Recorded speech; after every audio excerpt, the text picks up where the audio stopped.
పూర్వం ఒక చిన్న గ్రామం ఉండేది. ఆ గ్రామంలో అజ్ఞాతుడు అనే ఒక దేవుడు ఉండేవాడు. ఆ దేవుడికి ఆలయం లేదు, విగ్రహం లేదు, పేరు కూడా ఎవ్వరికీ సరిగ్గా తెలియదు. అయినా ప్రతిరోజు ఉదయం గ్రామంలో ఎవరో ఒకరింట్లో అన్నం ఎక్కువగా ఉడికేది. ఎవ్వరికీ తెలియకుండానే ఎవరికో సహాయం జరిగేది. ఎవరో కష్టంలో ఉంటే ఆశ చిగురించేది. గ్రామస్తులు అనుకున్నారు, ఇవి అదృష్టం వల్ల జరుగుతున్నాయి అని. కానీ నిజం వేరే. అజ్ఞాతుడు దేవుడు ఒక వృద్ధుడి రూపంలో గ్రామమంతా తిరుగుతూ ఉండేవాడు. అడగకుండా ఇచ్చేవాడు, తన పేరు చెప్పకుండా ఆశీర్వదించేవాడు. ఒకరోజు గ్రామంలో భయంకరమైన కరువు వచ్చింది.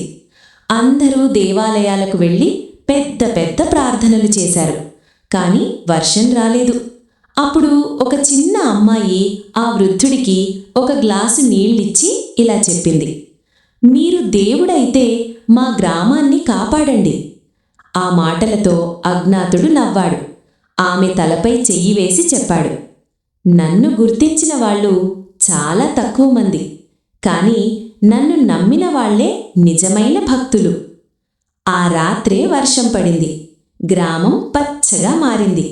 ఉదయం వృద్ధుడు కనిపించలేదు.